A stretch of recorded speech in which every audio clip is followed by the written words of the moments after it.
The offer stands until Friday, Renata. After that, my board will initiate a hostile takeover.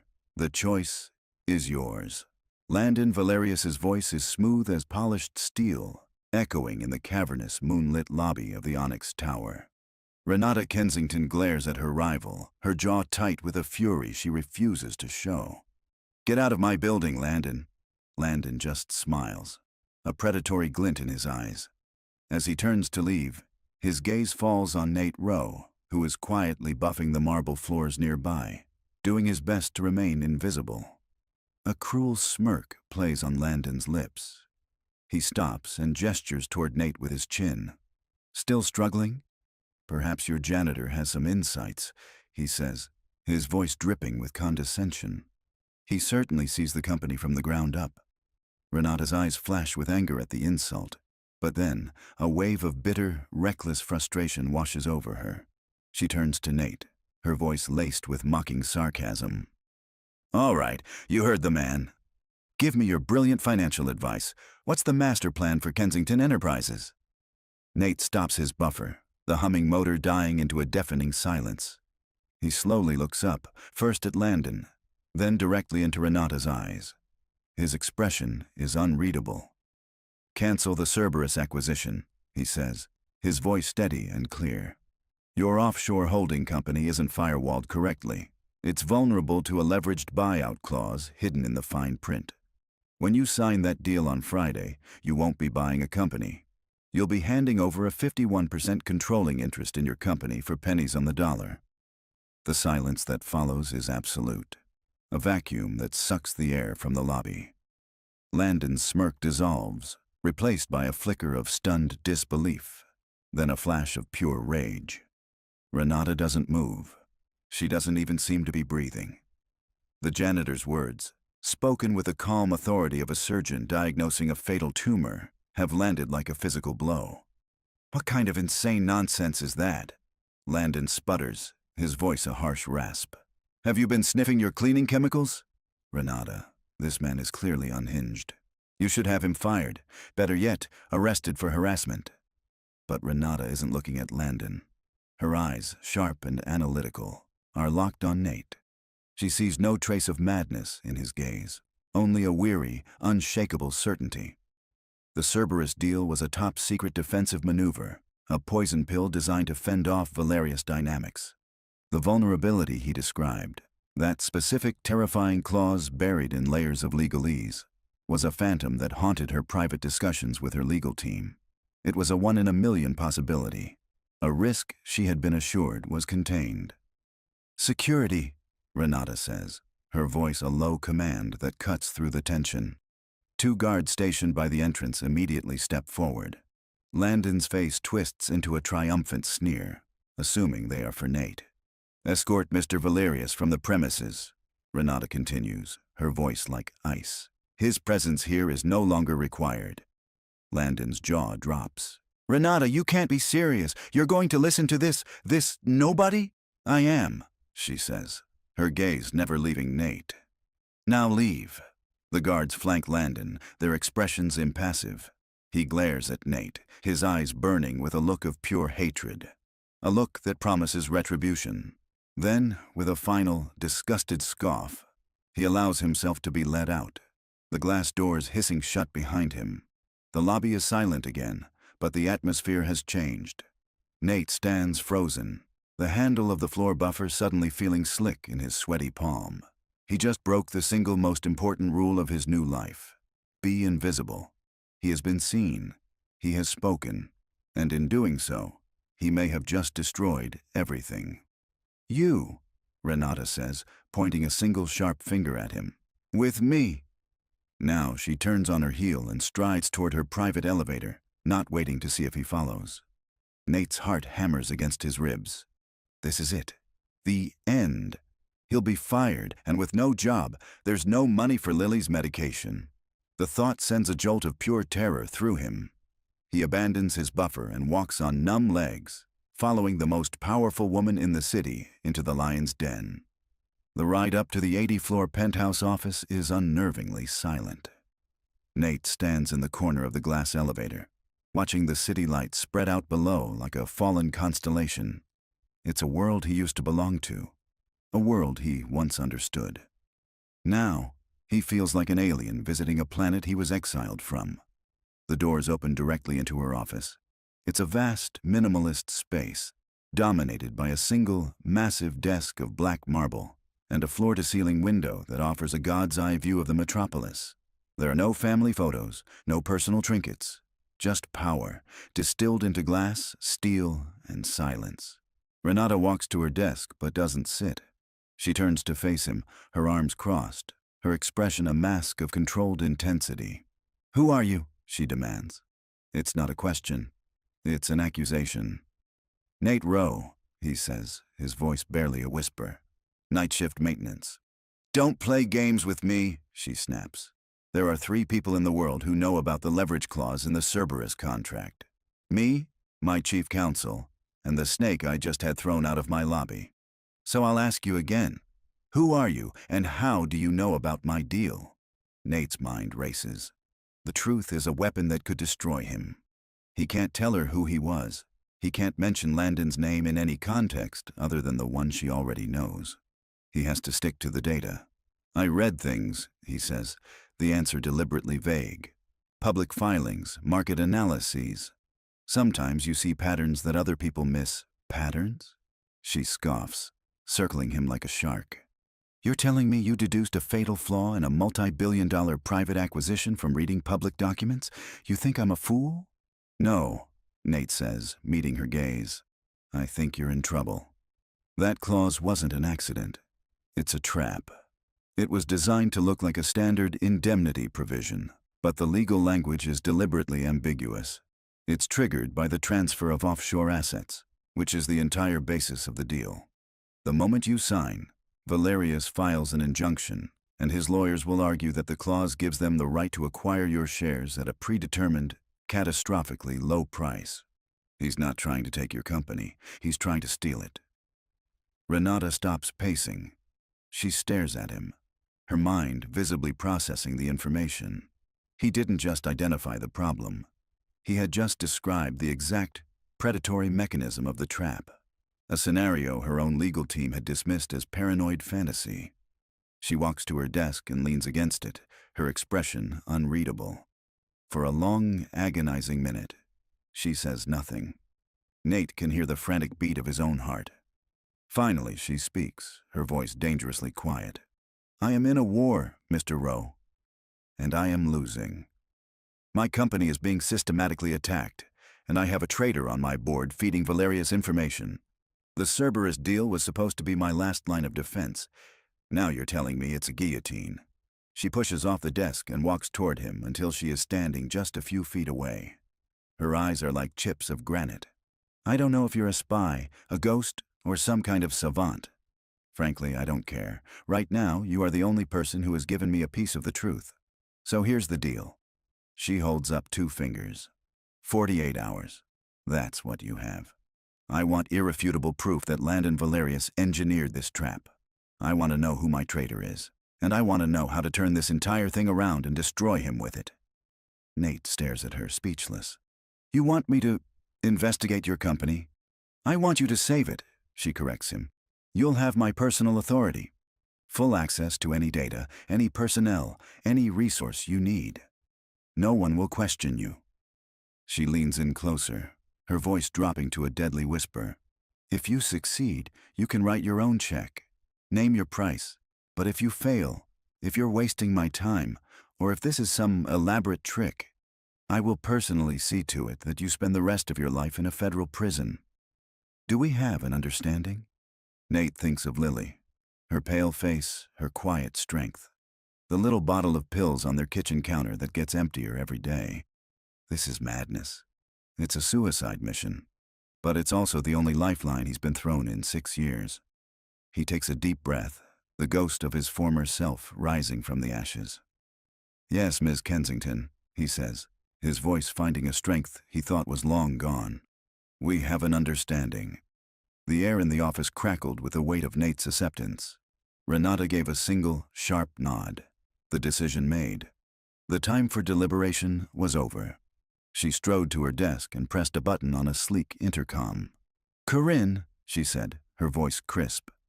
"Clear my schedule for the next 48 hours. All calls, all meetings.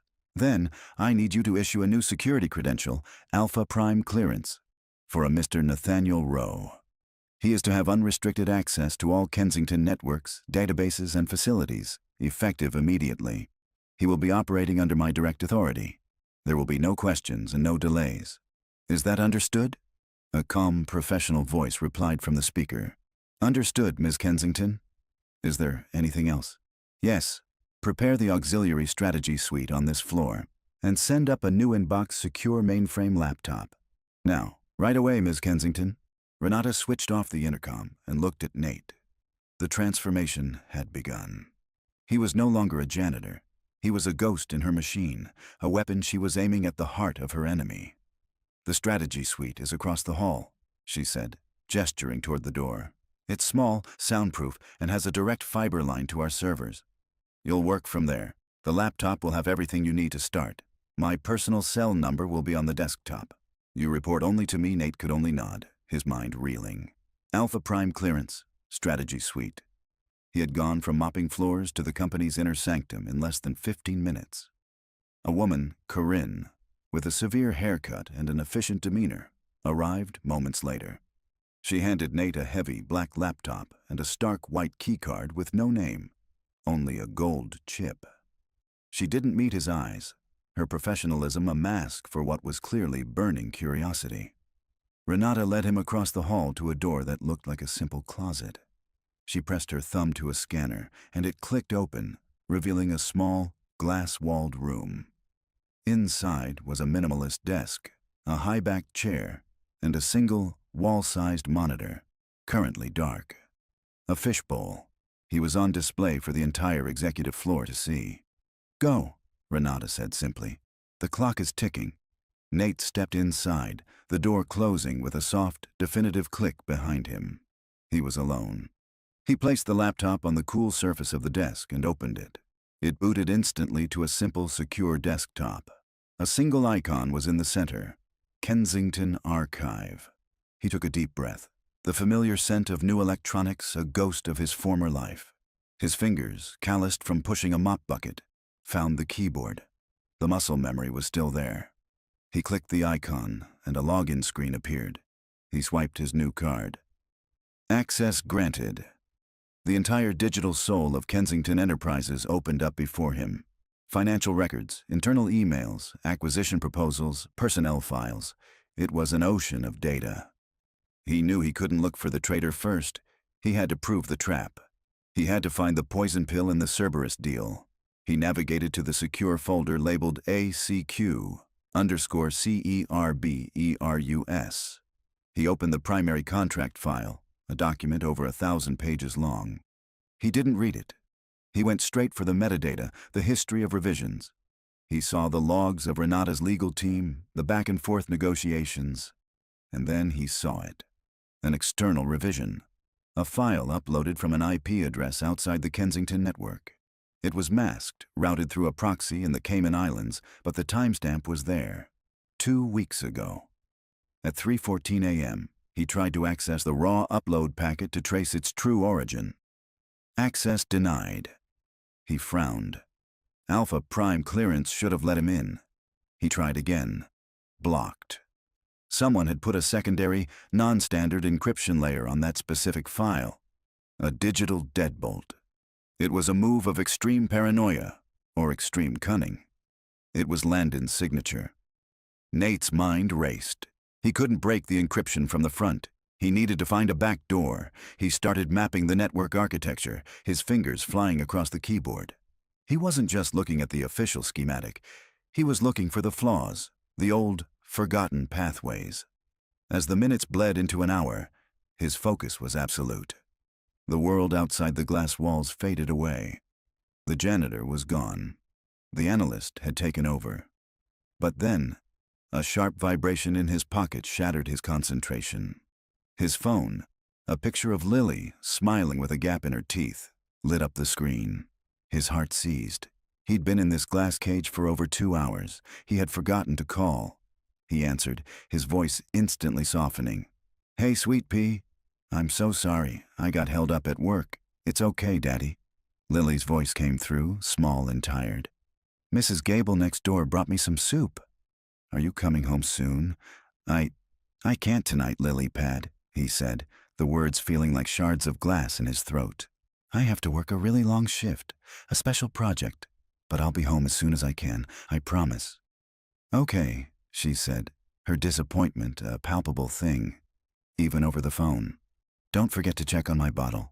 I won't, he said, his stomach twisting. He glanced at the small, clear plastic bag he kept in his wallet. Inside were Lily's pills. He counted them again, though he already knew the number. 4.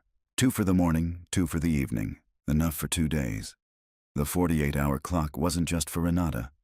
It was for Lily. I love you, Daddy. I love you more, sweet pea. Be good. I'll call you in the morning. He hung up, the silence of the room rushing back in, heavier than before.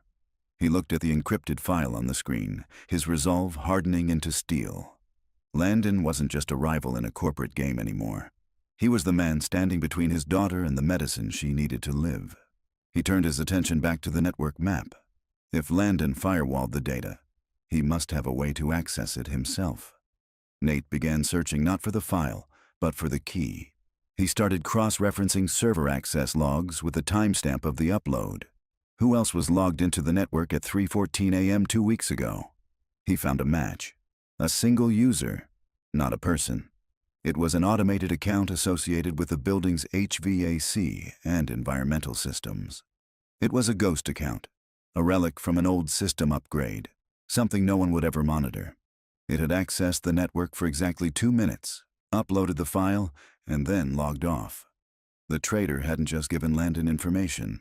They had given him a key, a way to get inside the castle walls disguised as the air conditioning. Nate started digging into the HVAC account's permissions. They were minimal, except for one glaring anomaly. It had read-write access to a single, obscure directory on the finance server, a folder labeled Archived Audits Q2 2018.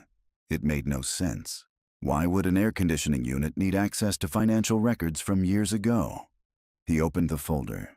It was full of thousands of old, boring audit reports. Useless data. A digital junkyard. But Nate wasn't looking at the files themselves. He was looking at the negative space. He sorted the directory, not by name, but by data size. Most of the files were small, between 100 and 200 kilobytes, but one of them was different. It was 150 megabytes. An audit file shouldn't be that big. It was a whale hiding in a school of minnows. His heart began to pound. He opened the file. It wasn't an audit report. It was a compressed, encrypted data packet, a Trojan horse hidden in plain sight. He ran a decryption algorithm. It took 10 agonizing minutes, the progress bar on the screen crawling forward. Then it was done. A folder opened, containing a single item, a video file. He clicked play. The wall-sized monitor flickered to life. It showed a grainy, covertly recorded video of a man sitting in a dimly lit office, his back mostly to the camera. He was talking to someone on a speakerphone. Nate recognized the voice on the phone instantly. It was Landon, and the man in the chair, the one whose face was hidden in shadow.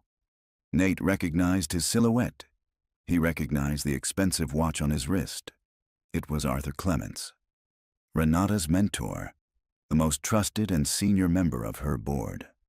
Nate stared at the screen, a cold dread washing over him. The problem wasn't just a traitor. The traitor was the man Renata trusted most in the world. And the trap wasn't just for her company. It was for her. Personally. Nate's blood ran cold. He felt a dizzying sense of vertigo, as if the floor of the 80-story tower had just fallen away. Arthur Clements. He'd seen the man's portrait in the lobby, a silver-haired patriarch smiling benevolently, displayed next to Renata's own father. The plaque underneath read, "A titan of industry, a mentor, a friend." And here he was, on a secret recording, calmly selling out the woman who considered him family. Nate forced himself to focus.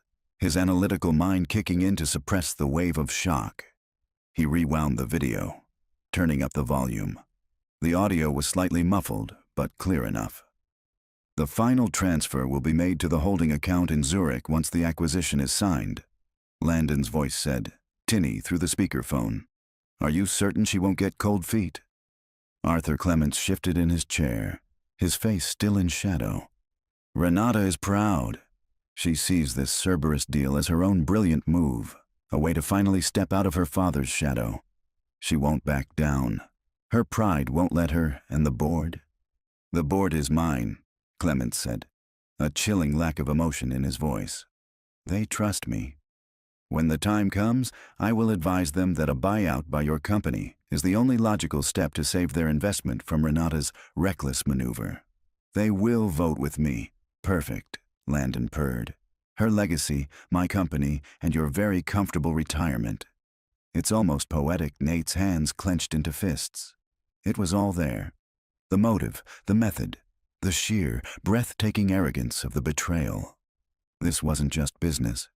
This was a patricide, a deliberate, calculated destruction of a legacy by the man entrusted to protect it. His first instinct was to save the file. He knew how this worked. A digital footprint like this was a liability. Once Landon or Clements suspected a breach, this video would be remotely wiped in seconds. He quickly copied the file onto an encrypted partition on the laptop's hard drive, then created a second backup on a micro SD card he found in one of the desk drawers. He slipped the tiny card into the hidden pocket of his wallet, right next to the baggie with Lily's last 4 pills. Evidence and motivation, side by side. Now came the harder question. How could he possibly show this to Renata? He pictured walking up to her and saying, "The man you see as a second father is conspiring to destroy you." She might shatter.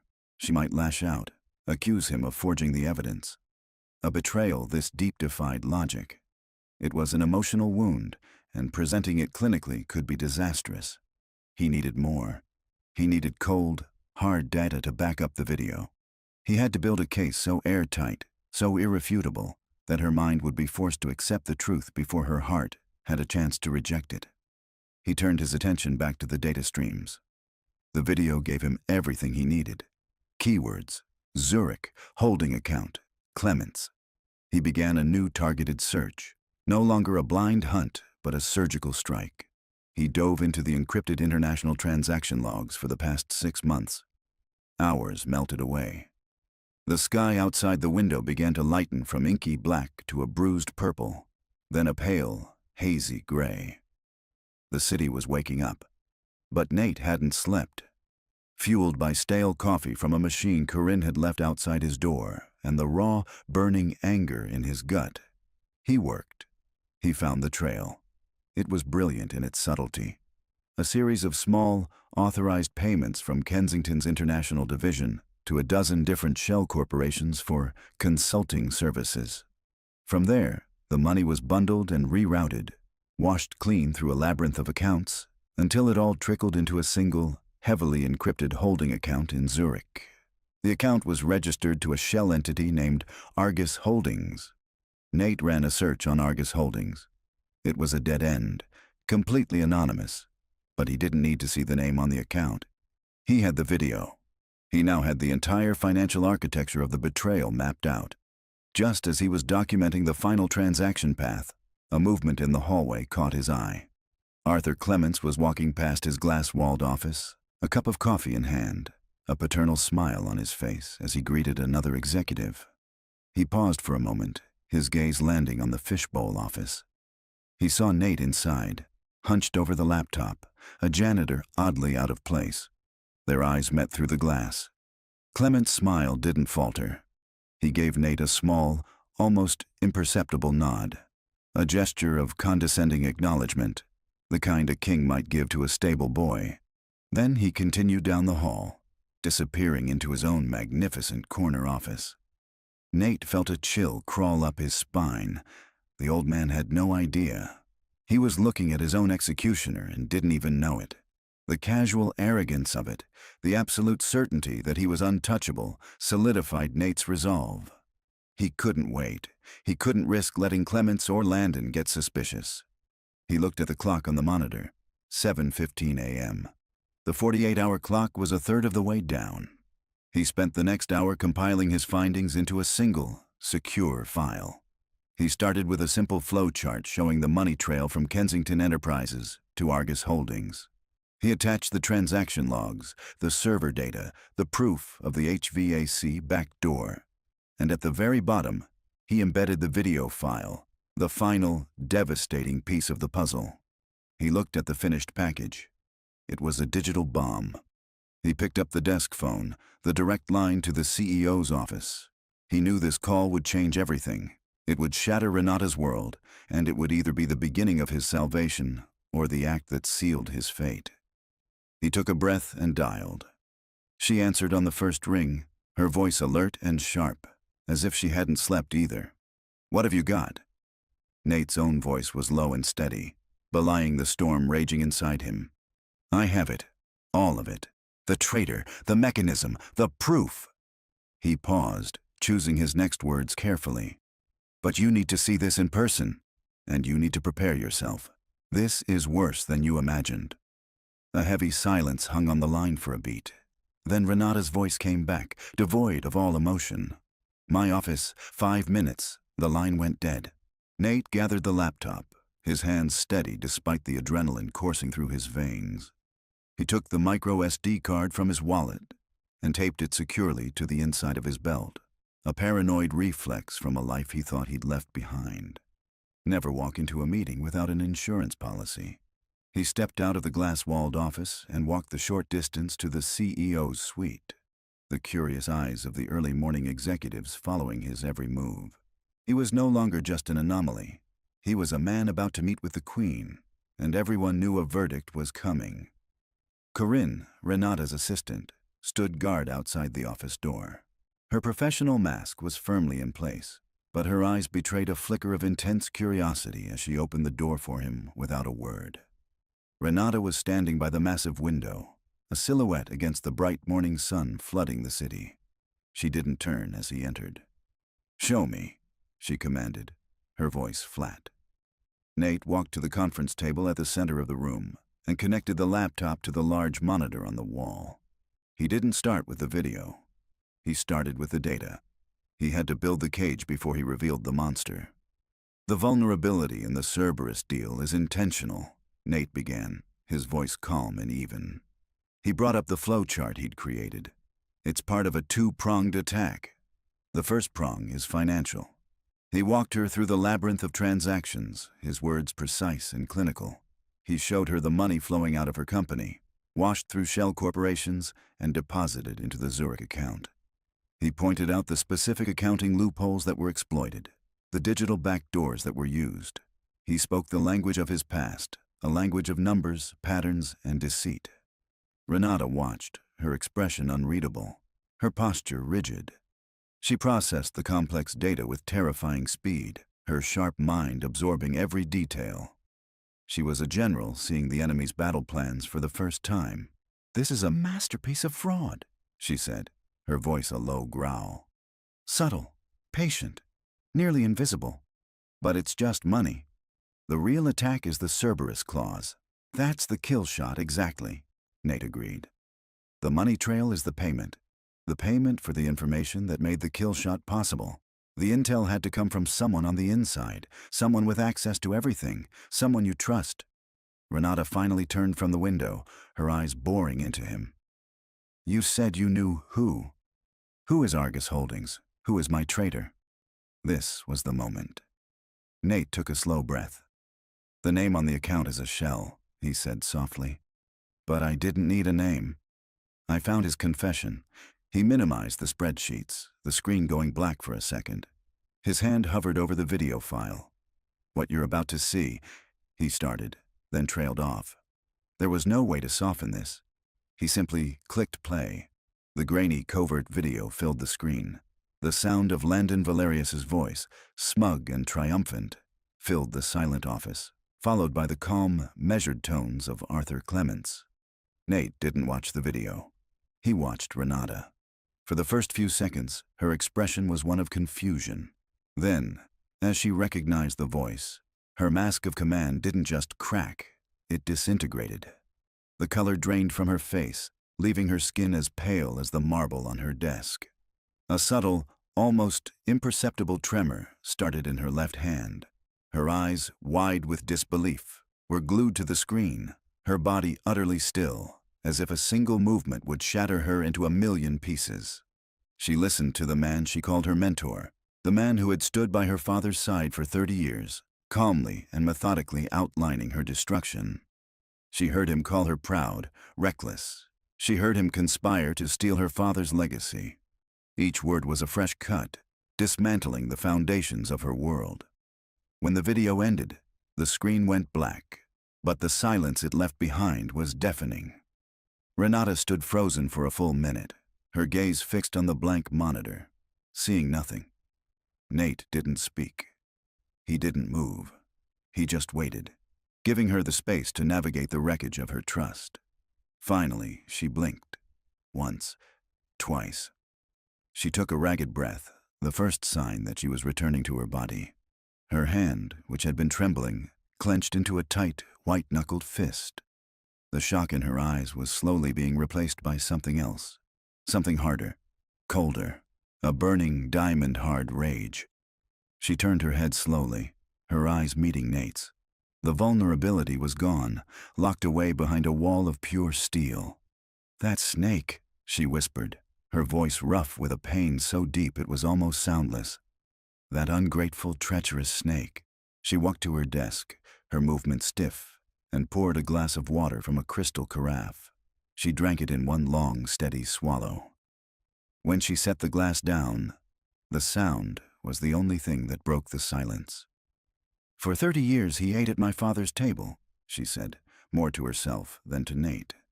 "He held me in his arms at my father's funeral and swore he would help me protect his legacy." She looked at Nate, a new, dangerous light in her eyes. "And all this time, he's been planning to burn it to the ground." She walked back to the monitor, her focus absolute. The victim was gone. The CEO was back. This isn't just about the company anymore. This is personal. He didn't just betray me. He betrayed my father. He betrayed his memory.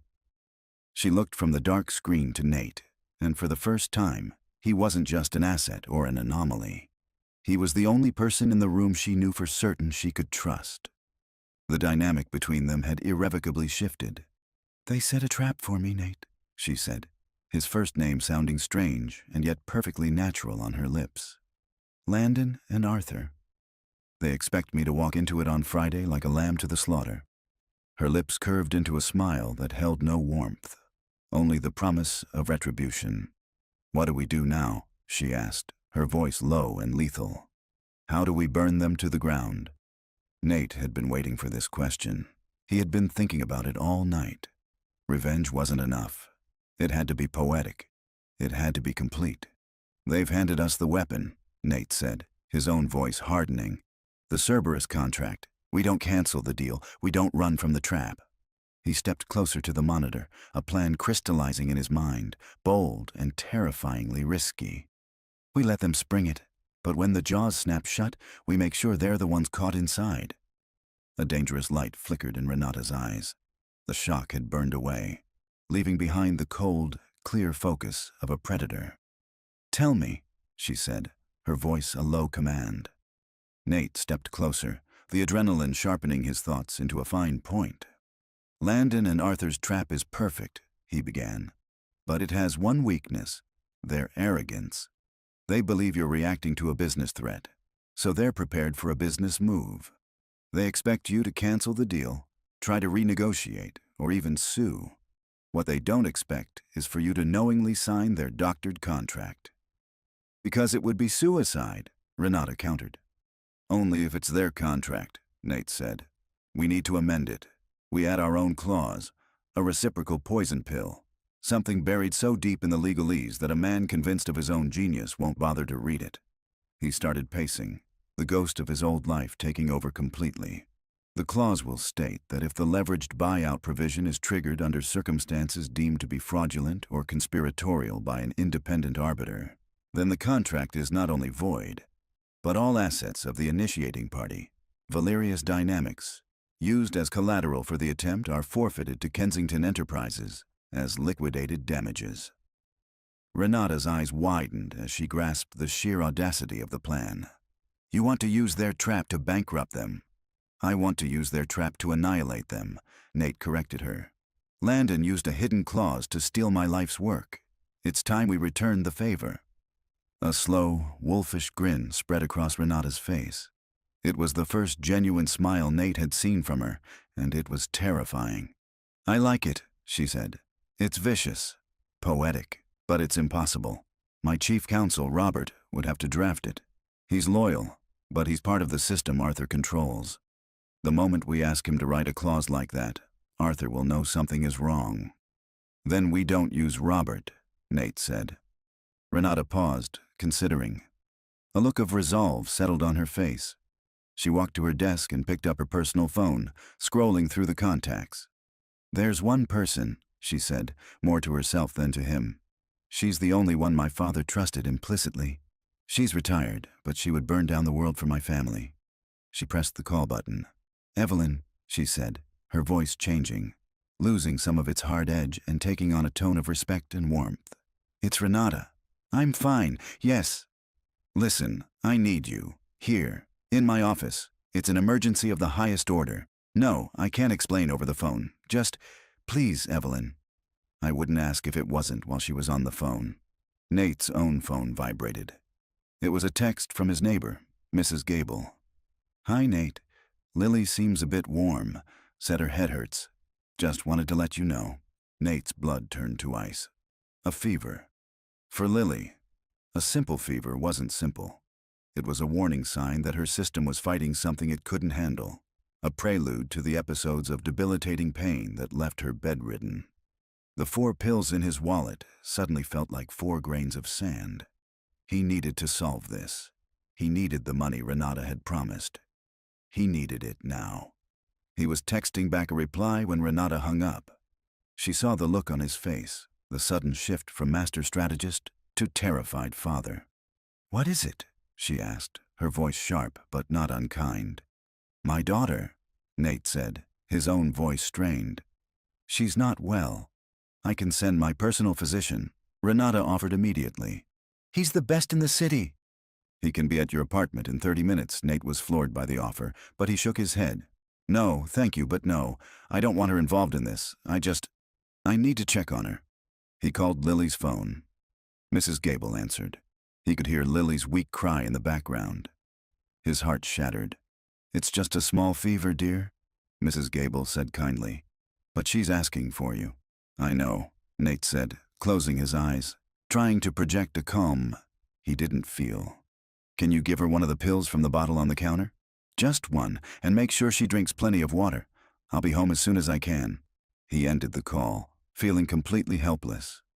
He was standing in a room worth more than he could make in 1,000 lifetimes, planning a corporate counterattack, while his daughter was sick and scared miles away.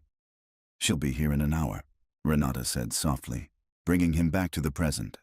She had overheard, and for a moment, the billionaire CEO was gone, replaced by a woman who understood the look of fear in his eyes. The alliance between them deepened in that silent moment of shared humanity. An hour later, Evelyn Reed walked in. She was a woman in her late 60s with piercing blue eyes, a razor-sharp haircut, and a presence that seemed to take up all the oxygen in the room. She greeted Renata with a warm but concerned hug, then turned her analytical gaze on Nate. Renata made the introductions. Evelyn, this is Nate Rowe. He is the man who is going to help us save this company. Nate, this is Evelyn Reed. She's the woman who is going to give us the ammunition. For the next 2 hours, the 3 of them became a war council. Nate played the video. Evelyn's reaction was a quiet, seething fury. Arthur, she breathed, shaking her head. After all these years? But her anger quickly gave way to a lawyer's focus. Nate laid out the financial trap, and Evelyn immediately began to formulate the legal counterstrike. He's right, Evelyn said, her eyes gleaming with intellectual fire. The beauty of Landon's clause is its ambiguity. We'll use that. We'll draft a reciprocal indemnity clause. We'll wrap it in standard boilerplate about third-party arbitration and regulatory compliance. It will look like a tedious but necessary bit of housekeeping from our side. Arthur will push it through without a second glance. He's a financier, not a contract lawyer. He won't see the fangs until they're in his throat. They worked, a seamless trio of finance, law, and strategy. Evelyn dictated the precise, lethal language. Nate pressure-tested it, ensuring it was a perfect mirror of Landon's trap. Renata provided the ruthless oversight, trimming every unnecessary word, making it as lean and deadly as possible. By noon, it was done. A single page, dense with text. It looked completely innocuous. It was the most dangerous document Nate had ever seen. Evelyn printed it out. "There," she said with grim satisfaction. "The Trojan horse." Renata took the document, her expression cold and determined. The clock on her wall showed 12:15 p.m. Time was slipping away. "Arthur is meeting Landon for lunch at 1:30 tomorrow," Renata said, her gaze shifting to Nate. "It's their final confirmation before the signing on Friday. We have less than 24 hours to make sure Arthur walks into that lunch with his piece of paper in his briefcase, believing it's his own idea." The question hung in the air, heavy and sharp. How do you convince a master manipulator to willingly carry his own death warrant to a meeting? "We can't push," Nate said, his mind already piecing together the strategy. "If we approach him with an amendment, he'll be suspicious. The change has to come from him. He has to think it's his idea to protect the plan." Renata leaned forward, her eyes narrowing. "Exploit his arrogance. Make him think he's outsmarting me." "Exactly," Nate confirmed. "We create a fire, and then we hand him the exact extinguisher we want him to use. We're going to leak a piece of information to him.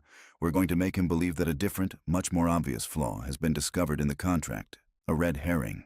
Evelyn caught on immediately, a slow, predatory smile forming on her lips. "We stage a panic. Make him think Renata's team has finally found a loophole and is about to scuttle the deal. He'll swoop in to play the hero and fix the problem, keeping his timeline intact." The plan was audacious, a high-wire act with no safety net. It required perfect execution and nerves of steel. "Here's how we do it," Nate said, taking charge. He laid out the scenario.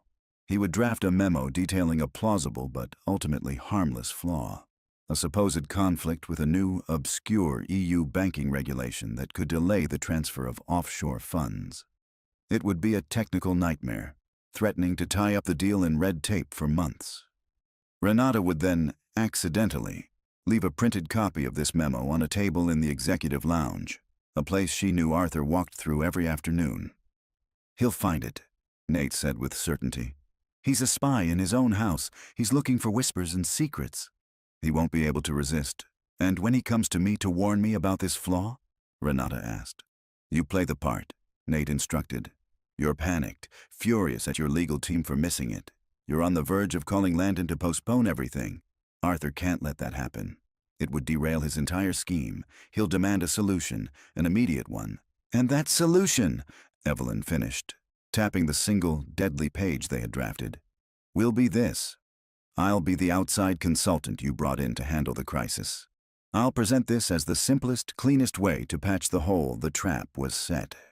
For the rest of the day, a silent, tense energy filled the 81st floor. Nate drafted the fake memo, filling it with dense, terrifying-sounding but ultimately hollow legal jargon.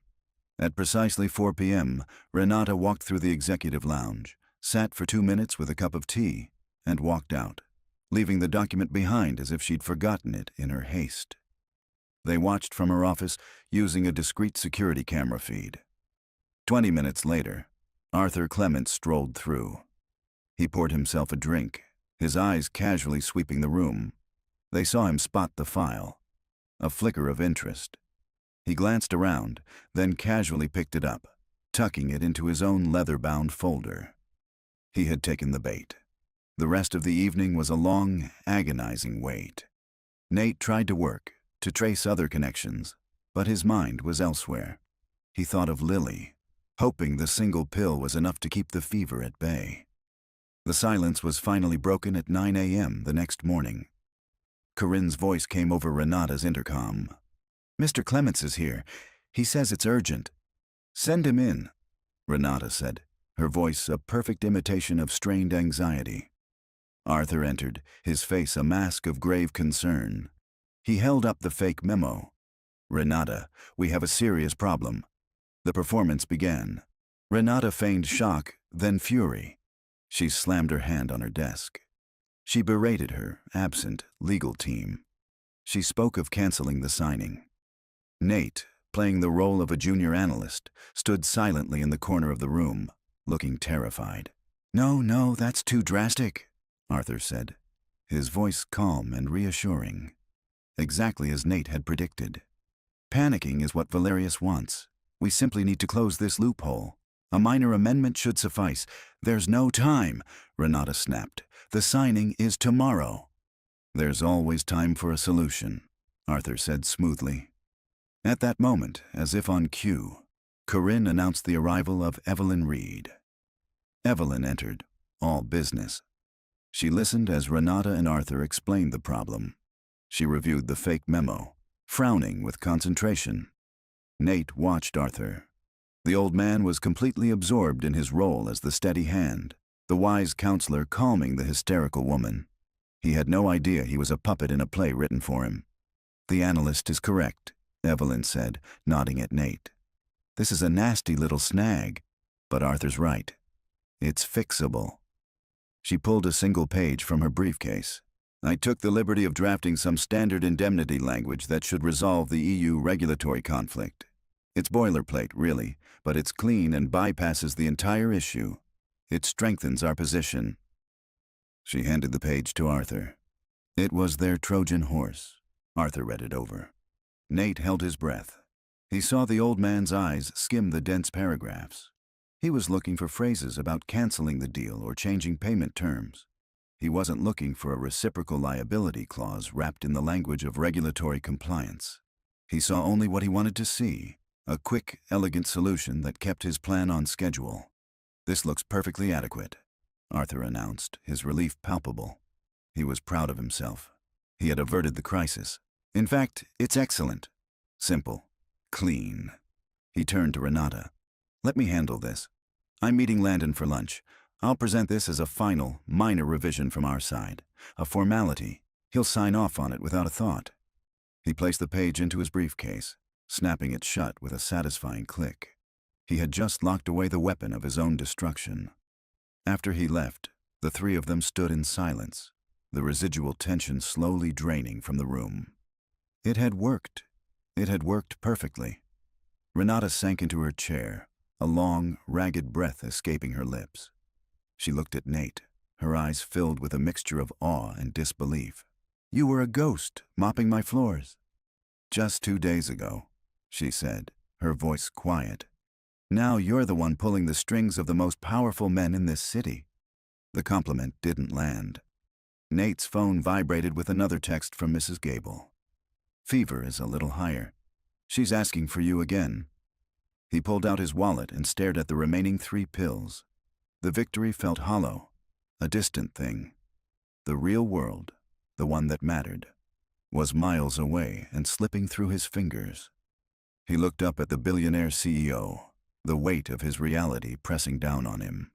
"I'm just a father," he said, his voice barely a whisper, trying to buy his daughter more time. The air in Renata's office was thick with a tense, controlled silence. They were a command center now, the 3 of them, Nate, Renata, and Evelyn, watching a small, discreet tablet on the conference table. On the screen was a live audio feed, represented by a simple, fluctuating waveform. A high-risk surveillance operation, orchestrated by Renata's head of security, was underway. A tiny microphone, disguised as a cufflink on a trusted waiter's uniform, was their only ear into the most important lunch meeting in the city. They listened to the clink of silverware, the murmur of the restaurant, waiting. The 24 hours they had felt like an eternity and no time at all. "Arthur seems to be enjoying his lobster," Evelyn remarked dryly, trying to cut the tension. Nate wasn't listening to the small talk. He was trying to push the image of Lily's pale face out of his mind. Every minute that crawled by was a minute he wasn't with her. He trusted Mrs. Gable, but trust couldn't break a fever. Just then, his phone rang, a shrill, piercing sound that made all three of them jump.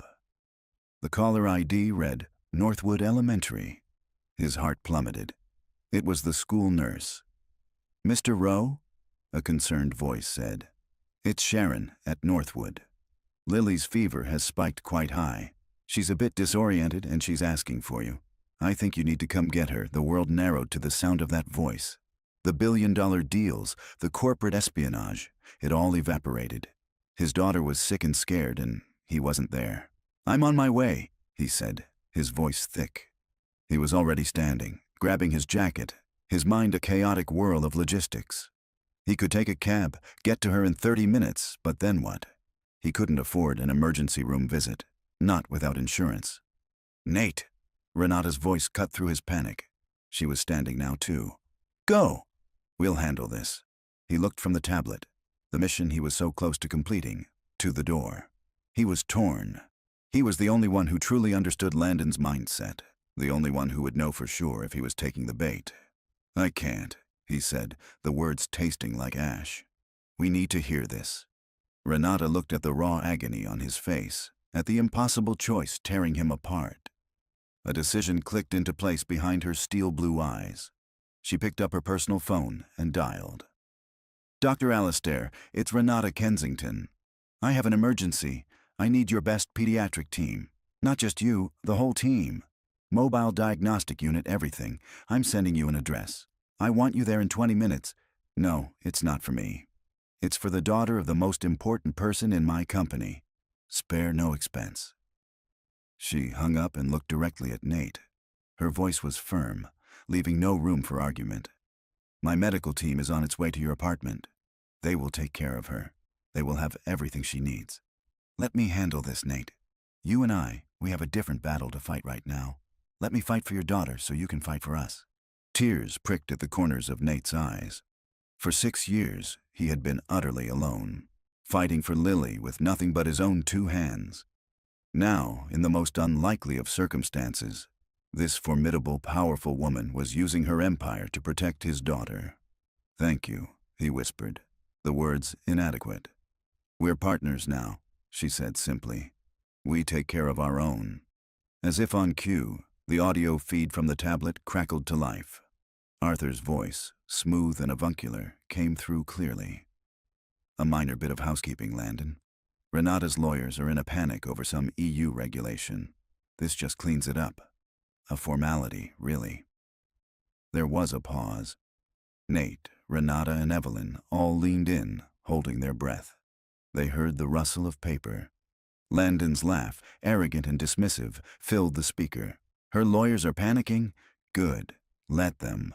Honestly, Arthur, I'm surprised she hasn't cracked completely. Fine. Whatever it takes to get her to sign on Friday. Have her people add it to the final draft?" A collective, silent sigh of relief went through the room. He'd taken it. The hook, the line, the sinker.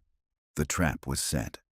They were about to switch off the feed when Landon's voice came through again. Lower this time, more conspiratorial. "She's so focused on Cerberus, she's completely forgotten about her real vulnerability.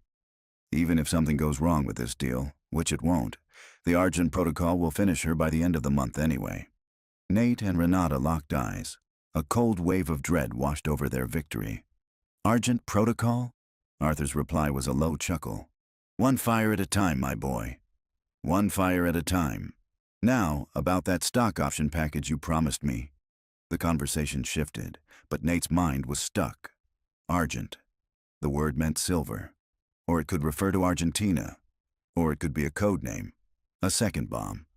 They had spent all their energy disarming the bomb they could see, only to find out another one was hidden somewhere in the building, ticking away. The lunch meeting ended. The feed went dead. They had won the battle, but the war was far from over. Renata's phone buzzed. She read the text and looked at Nate, a small measure of relief on her face. "My team is with Lily. The fever is high, but she's stable. They're taking care of everything." Nate nodded, a fraction of the weight lifting from his shoulders. but it was immediately replaced by another, the Argent Protocol. Renata turned to him, her expression grim, all traces of her earlier victory gone. "We baited the trap. Now we have less than 24 hours until the signing," she said, her voice low and intense. "And we need to find out what the hell the Argent Protocol is before it blows up in our faces." The brief moment of relief in the room was a mirage, quickly evaporating to reveal the stark, terrifying landscape of a new threat. Argent. The word hung in the air, a code name for their potential destruction. "Start a search," Renata commanded, her voice regaining its hard edge. "Full network crawl. Every document, every email, every financial report. I want anything and everything with the word Argent in it." Corinne, patched in via speakerphone, immediately relayed the order to the company's data security team. Nate, however, was already shaking his head, his mind racing in a different direction. "It won't be here," he said, thinking aloud. "Landon built this trap. The core of it won't be on your servers. It's an external attack. The word itself, it has to be a tell. Something from his past." He closed his eyes, forcing himself back through the years, back to a time of shared ambition and eventual betrayal. Back to a cramped office, whiteboards covered in equations, the frantic energy of creation. Landon had been obsessed with code names drawn from mythology and history. Cerberus, the guardian of the underworld, and Argent. The memory hit him like a lightning strike, so sharp and clear it made him gasp. "Argent," he breathed, his eyes snapping open. "The Argent Project. It was our name for a predictive modeling algorithm I was designing. It was my life's work." He looked at Renata, the full, sickening weight of the betrayal hitting him all over again. "It was the algorithm he stole the day he framed me. He didn't just build his company on my work. He's using it as a weapon to destroy yours." Evelyn looked grim. "What does it do, this algorithm?" "It was designed to predict volatility," Nate explained, his voice low and intense. "It analyzes millions of data points a second, market trends, news feeds, even social media sentiment, to find patterns of instability before they happen. It was meant to be a shield, an early warning system." He paused, the horrifying implication dawning on him. In Landon's hands, he could reverse it. Instead of predicting a fire, it could start one, a flash crash. He can use it to digitally assassinate your stock. A heavy silence fell over the room. The Cerberus trap was a legal maneuver, a brutal but understandable corporate attack. This was something else. This was a weapon of mass financial destruction, and it was aimed directly at the heart of Kensington Enterprises. "How do we find it?" Renata asked, her voice dangerously calm. "We look for its shadow," Nate replied.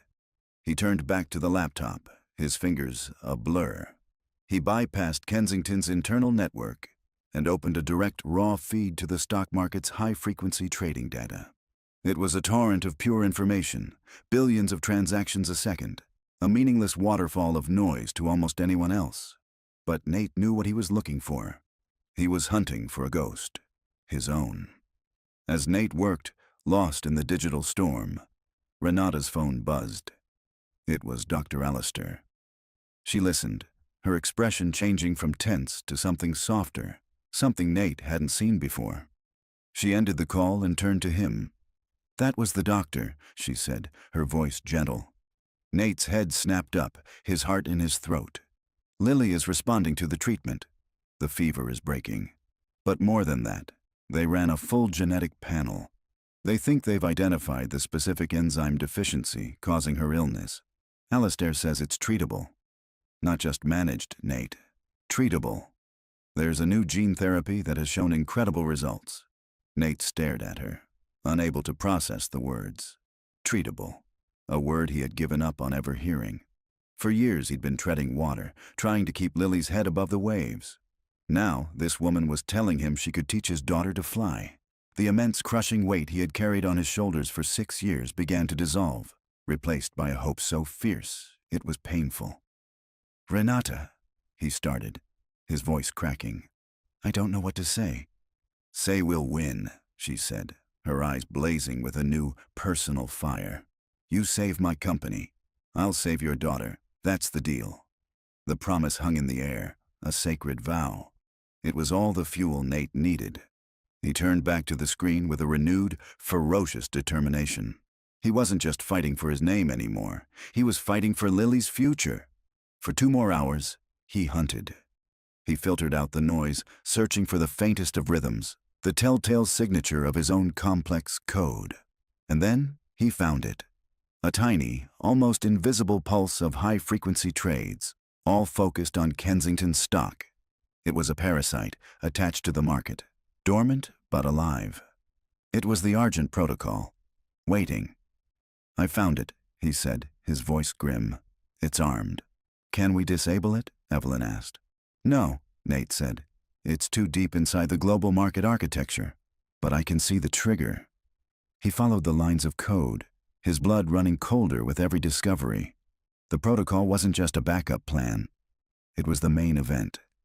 He finally saw the whole, terrifying picture. The elegant, brutal genius of Landon's plan. He leaned back in his chair, a wave of nausea washing over him. He had been so focused on the trap in front of him, he hadn't seen the real one closing in from all sides. He turned to face Renata, his expression bleak. "We've made a terrible mistake," he said, his voice hollow. "The Cerberus deal, it was never the real trap. It was a distraction. A brilliant billion-dollar misdirection." Renata stared at him, confused. "What are you talking about?" "We have them." "No," Nate said, shaking his head. "We don't. The Argent Protocol is set to activate at the market close on Friday. It will trigger a catastrophic flash crash of your stock, but it's missing a final authorization key, a final piece of code to unlock its full power." He looked at her, the horrifying truth settling in. "Landon doesn't care if we find the flaw in the Cerberus deal. He just needs you to sign it.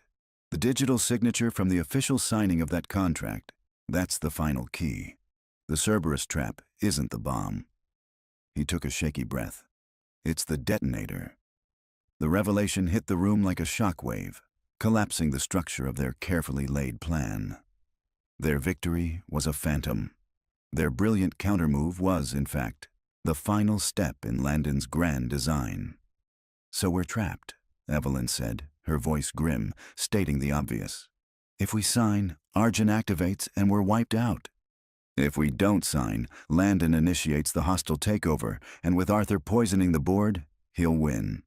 Checkmate. Renata stared at the wall-sized monitor, her face a mask of cold fury. Nate saw her hands clench at her sides. She was cornered, boxed in by the genius of her enemy. "No," she said, her voice a low growl. "I do not lose." Not to him. She turned to Nate, her eyes blazing. "There has to be a third option, an escape route. You built the engine of this weapon. Is there a flaw? A vulnerability? Is there any way to turn it off?" Nate's mind was already there, sifting through a 6-year-old mountain of code that existed only in his memory. He had built the Argent algorithm to be perfect, a seamless piece of predictive logic. But he had also been paranoid. He'd learned early in his career that any system powerful enough to be a shield could also be a sword. "Landon stole my code," Nate said slowly, his eyes unfocused as he accessed the archives of his mind. "But he didn't understand its soul. He's a brilliant financier, but he's not a creator. He knows how to use it. He doesn't know the philosophy behind it." A memory sparked, a fragment of a late-night coding session fueled by pizza and a fear of his own creation. "I built a failsafe. A kill switch." Renata and Evelyn leaned in. "What kind of kill switch?" Evelyn asked. "It's not a button you can press," Nate explained. "It's a sequence, a specific, nonsensical series of micro-trades, a data string disguised as market activity. It's designed to look like a 1 in a trillion market anomaly, a pattern so illogical it would never occur naturally. If the algorithm detects that exact sequence, its core protocol is to interpret it as a catastrophic system failure and execute an immediate, total shutdown." Hope, fragile but real, returned to the room. "Can you execute it?" Renata asked, her voice urgent. Nate's face fell. "To do it, I need a terminal with direct, ultra-low latency access to the market's central exchange server. And I need a broker who can execute a custom, multi-part trade sequence in the final seconds before the market closes, without filing a flight plan and tripping 100 regulatory alarms. We can't use Kensington's trading desk. Arthur and Landon would see it coming a mile away. They were so close, yet it was an impossible task. They needed a ghost, a traitor who operated in the shadows. Nate's mind sifted through the wreckage of his past, through the faces of colleagues who had turned their backs on him, who had believed the lies. But there was one. Marcus, his former junior analyst, a kid with a genius for market mechanics and an almost fanatical loyalty. Nate had cut ties with him completely to protect him from the fallout. He had no idea where he was now. Renata saw the flicker of a thought on his face. "Who is it, Nate?" "His name is Marcus Thorne." Nate said, "Wait, no, Marcus Cole. He was the best I'd ever seen, but I haven't spoken to him in 6 years. He probably thinks I'm a criminal." "Find him," Renata ordered, already turning to her assistant on the intercom. "Corinne, I need a location on a Marcus Cole. Last known employer was a financial firm called Argent." "No, that's not right. Just find him. Use every resource we have." 10 minutes later, Corinne had an answer. Marcus Cole was now a senior partner at a small, independent high-frequency trading firm, a boutique shop that specialized in exactly the kind of high-risk, high-speed trading Nate needed. Corinne provided a personal cell number. Nate stared at the number on the screen. It felt like a lifetime away. This call was harder than facing down Renata, harder than confronting the ghost of Arthur. This was asking the one person whose respect he valued to believe in him again. He took a deep breath and dialed. The phone rang twice. A familiar voice, older now, but still sharp, answered. "This is Marcus." "Marcus," Nate said, his own voice sounding foreign to him. "It's Nate Rowe." The silence on the other end of the line was a physical thing, a wall of ice. Nate could hear Marcus breathing. "Nate," Marcus finally said, his tone a mixture of shock and cold anger. "After 6 years?" "What the hell do you want?" "I need your help," Nate said, pushing ahead before he could lose his nerve. "It's Landon. He's doing it again, Marcus, but this time it's not just a single fund. He's about to crash a multi-billion-dollar company. He's weaponized the Argent algorithm." He heard Marcus take a sharp breath. "Argent? I thought you destroyed that research." "I should have," Nate said grimly. "He stole it, and he's integrated it into the market. I've found a way to stop it, but I need to execute a trade sequence in the final seconds before market close tomorrow. I need your terminal. I need your help. You're asking me to risk my license, my company, everything, based on a ghost story from a man who disappeared 6 years ago," Marcus said, his voice flat. "Why the hell should I believe you?" This was it, the moment of truth. Nate closed his eyes, picturing his friend. "Because you were there, Marcus. You know what we were building, and you know, deep down, that I didn't do what they said I did. You know it was Landon. I'm asking you to trust what you knew then, not what you've heard since."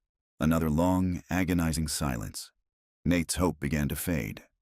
"The coffee shop," Marcus said finally, his voice low. "On Grand Street. The one we used to go to. 1 hour, you come alone. If I don't like what I hear, you walk away, and you never call me again." The line went dead. Nate looked at Renata, a wave of relief washing over him. "I have a meeting." A new, desperate, three-pronged plan began to form, their last stand against the ticking clock. "Okay," Renata said, her mind already several steps ahead. "Here's what happens now. The signing ceremony is at 2 p.m. tomorrow. I will go. I will sit across from Landon and Arthur, and I will stall for as long as humanly possible. Evelyn will be with me, ready to deploy our legal poison pill as an absolute last resort." She turned her intense gaze on Nate. "You go meet your friend. You do whatever it takes to get him on our side. Tomorrow, while I'm facing them down, you will be in his office, preparing to pull the kill switch." She walked over to him, her expression a mixture of desperation and unwavering trust. "The fate of this entire company now rests on you and a 6-year-old ghost." The coffee shop on Grand Street was exactly as Nate remembered it. A small, cramped space smelling of burnt espresso and old books. Marcus was already there, sitting in a booth in the back, looking older, more tired, but with the same restless, intelligent energy in his eyes. He didn't get up when Nate approached. 6 years, Nate, Marcus said, his voice low, a mix of old hurt and raw curiosity. You vanished. The official story was fraud. I thought you were guilty. Nate slid into the booth. There was no time for a slow reconciliation. There was only the truth. He laid it all out. Landon's betrayal, the stolen algorithm, the frame-up, his daughter's illness, and the reason he had to disappear. He spoke of the impossible situation at Kensington Enterprises, of the 2 ticking bombs, Cerberus and Argent, and the single, desperate chance they had to disarm them both. He held nothing back. Marcus listened, his expression shifting from stony anger to disbelief, and finally, to a dawning, horrified understanding. He had worked with the Argent Code. He knew its power. He weaponized it, Marcus whispered, shaking his head. That son of a bitch. I always knew there was something wrong with how he pushed you out, but I never imagined. I know I'm asking the impossible, Nate said, his voice raw with desperation. To risk everything on my word. The Nate I knew was the most honest man I ever met, Marcus said, his gaze firming with resolve. He looked at Nate, and for the first time in 6 years, someone saw the man he used to be, not the ghost he had become. He was also a mad genius who built a kill switch into his masterpiece. I'm in. Let's go hunt a ghost Friday, 2 p.m. The boardroom at Kensington Enterprises was a theater of corporate warfare. Sunlight streamed through the floor-to-ceiling windows, illuminating the polished mahogany table where Renata sat, flanked by a stone-faced Evelyn Reed.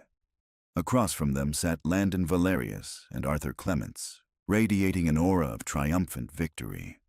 Lawyers and board members lined the table, the air thick with the scent of expensive cologne and impending doom. The documents are in order, Renata, Arthur said, his voice smooth and paternal. Shall we begin? Renata gave a tight, brilliant smile. Of course, Arthur. But a deal of this magnitude. One can't be too careful. I have a few final questions for legal regarding the indemnification clauses. She began her performance. A masterclass in strategic delay, questioning every subsection, every footnote, her voice a perfect blend of professional diligence and barely concealed anxiety. Friday, 3:30 p.m. In the heart of the financial district, in Marcus Cole's high-tech trading office, the atmosphere was electric. Nate and Marcus stood before a bank of monitors, the screens alive with the frantic, final-hour chaos of the market. The kill switch sequence was loaded. It consisted of 17 separate sequential trades, a complex digital poem that had to be executed in a window of less than 3 seconds, just before the 4 p.m. closing bell. It's ready, Marcus said, his hands hovering over the keyboard. Once I start, I can't stop. You have to give the signal at the exact right moment, Nate. Nate's eyes were locked on a single screen showing the faint, rhythmic signature of the Argent protocol. It was still there, a predator waiting patiently for its signal. He thought of Lily, safe at his apartment with Renata's medical team, her future hanging on these next few minutes. Friday, 3:58 p.m. Renata, that's enough, Landon snapped, his patience finally gone. He gestured to the contract. Sign it now, or the hostile bid goes public in 2 minutes, and your board will remove you before the market even closes. It's over. Arthur placed a hand reassuringly on her arm. He's right, my dear. It's time. Renata looked from Landon's smug face to Arthur's false sympathy. She picked up the heavy gold-plated pen. Her hand trembled slightly as she lowered it to the signature line. The room held its breath. At that exact moment, across town, Nate's eyes widened. Now, Marcus! Hit it now! Marcus's fingers flew, a blur of motion. The 17 trades launched into the digital storm of the market. On the screen, Nate saw the kill switch sequence, the illogical, impossible pattern, register on the exchange. For one agonizing second, nothing happened. Then, the rhythmic signature of the Argent protocol flickered, distorted, and vanished. A flat line. "It's gone," Nate breathed, grabbing Marcus's shoulder. "It's gone." Back in the boardroom, just as the tip of Renata's pen touched the paper, Landon's phone buzzed violently on the table. Then Arthur's, then every other board member's. A cascade of frantic alerts. Landon snatched his phone, his confident smile dissolving into a mask of pure, uncomprehending horror as he stared at the screen. The trap had failed to spring.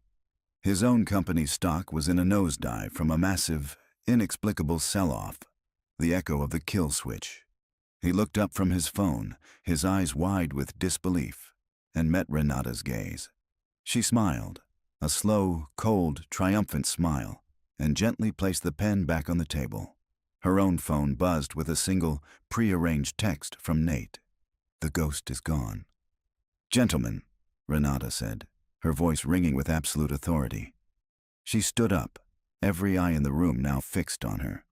"Before we conclude, it seems a new piece of data has come to my attention. I believe you all should see it." She nodded to Evelyn, who pressed a button on a small remote. The massive screen behind them, which had been displaying the Kensington Enterprises logo, flickered to life. It showed a grainy, covert video. It showed Arthur Clements, sitting in a dimly lit office, calmly plotting her demise with the man sitting right next to him. The room erupted. Arthur Clements made a small, strangled noise and seemed to shrink in his chair, a ruined man. Landon Valerius shot to his feet, his face a grotesque mask of rage and defeat. "This is illegal! It's a fabrication!" he roared. But it was too late. The doors to the boardroom opened, and two uniformed security guards, followed by Renata's head of security, stepped inside. They walked calmly, deliberately toward Landon and Arthur. The trap had been sprung, just not the one they had set. 1 month later, the Onyx Tower buzzed with a renewed sense of purpose. Landon Valerius and Arthur Clements were buried under a mountain of federal indictments, their conspiracy exposed in spectacular fashion. Valerius Dynamics was imploding, and Kensington Enterprises, under Renata's now legendary leadership, was stronger than ever. Nate Rowe was no longer a ghost. His name had been publicly cleared, the story of his framing and redemption a quiet legend on Wall Street. He now walked the 81st floor not as a janitor, but as the new head of the company's risk strategy division. He stood by the window of his new, spacious office, looking out at the city. The door opened behind him. "Daddy!" He turned, a real, unguarded smile spreading across his face. Lily ran into his arms, her cheeks rosy, her eyes bright with a healthy energy he hadn't seen in years. She was vibrant. She was cured. "Ready to go, sweet pea?" he asked, hugging her tight. "Ready," she said, her voice full of life. "Don't let me keep you." Renata Kensington stood in the doorway, a soft, genuine smile on her face.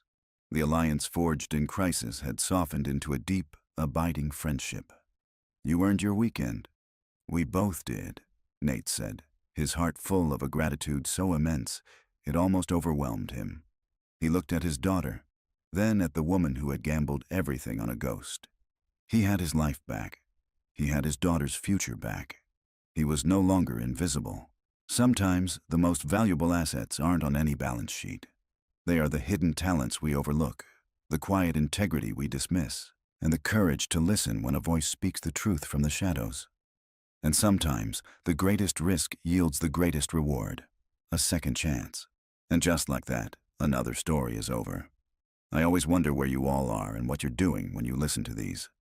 If you feel like sharing, drop a comment and let me know. Are you on a long drive, working on something, or just winding down for the night? It's nice to picture the story finding a home with you, wherever you are. If you'd like more stories like this one to keep you company on your journey, you know what to do. Hitting subscribe and that little bell means you'll always have another one waiting for you when you need it. A simple like helps others find a companion in these tales too. Thanks for letting me share this space and time with you. It really is a privilege. Until the next one, stay safe out there.